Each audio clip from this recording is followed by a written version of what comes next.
നമ്മുടെ കെ.ബാബു എം.എൽ.എ പുതിയ സജീവ രാഷ്ട്രീയത്തിലേക്കില്ല, ഇനി മത്സരിക്കാനില്ല എന്നുള്ളൊരു തീരുമാനം എടുത്തിരിക്കുകയാണ്. അത് ഔദ്യോഗികമായി പ്രഖ്യാപിച്ചിരിക്കുകയാണ്. അത് അദ്ദേഹത്തിൻ്റെ ഒപ്പീനിയൻ പറഞ്ഞു. പാർട്ടി എടുക്കുന്ന തീരുമാനമാണല്ലോ ഞങ്ങളെയൊക്കെ ബൈൻഡിങ് ആയിട്ടുള്ളത്. നമ്മളെല്ലാം പാർട്ടിയിൽ നിൽക്കുന്ന ആളുകളാണ്. പാർട്ടി എന്ത് തീരുമാനം എടുക്കും ആ തീരുമാനത്തോടൊപ്പം നിൽക്കും എന്നാണ് ശ്രീ ബാബുവും പറഞ്ഞതിൽ നിന്ന് ഞാൻ മനസ്സിലാക്കുന്നത്. എൻ്റെയൊക്കെ അഭിപ്രായം അതൊക്കെ തന്നെയാണ്. ഞങ്ങളെല്ലാം പാർട്ടിയിൽ കൂടി വന്നിട്ടുള്ള ആളുകളാണ്. ഞങ്ങളെക്കുറിച്ചുള്ള അവസാനത്തെ ആധാരം എഴുതാനുള്ള ശക്തി ഞങ്ങളുടെ പാർട്ടിക്കാണ്. പാർട്ടി എന്ത് തീരുമാനം എടുക്കുന്നോ ആ തീരുമാനമായിരിക്കും എൻ്റേതും.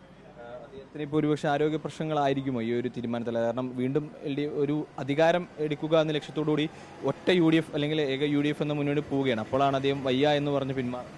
അതല്ല, അദ്ദേഹത്തെ പോലെ ഒരു സീനിയറായിട്ടുള്ള ആളിനെ ആരോഗ്യപരമായ കാരണങ്ങളിൽ നിന്ന് ഞാൻ പറയുന്നത് ശരിയല്ലല്ലോ.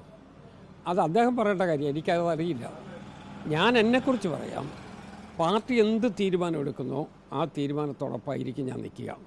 പിന്നെ ഞങ്ങൾ ഈ സമൂഹത്തിൽ നിൽക്കുന്ന മറ്റ് രാഷ്ട്രീയ പാർട്ടികളുണ്ട്, അതിൻ്റെ ഉയർന്ന നേതാക്കന്മാരുണ്ട്.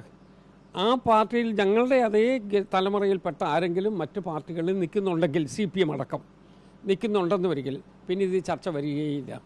കാരണം എല്ലായിടത്തും ഒരേ മാതിരി തന്നെയല്ലേ. അതല്ല, അദ്ദേഹത്തിൻ്റെ തീരുമാനം അദ്ദേഹം പറഞ്ഞല്ലോ.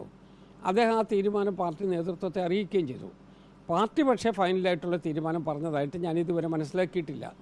ഞങ്ങളുടെയൊക്കെ അവസാനത്തെ വാക്ക് പറയാനുള്ള അധികാരം ഞങ്ങളുടെ പാർട്ടിക്കാണ്. പാർട്ടിയാണ് അതിനെല്ലാം തീരുമാനിക്കേണ്ടത്.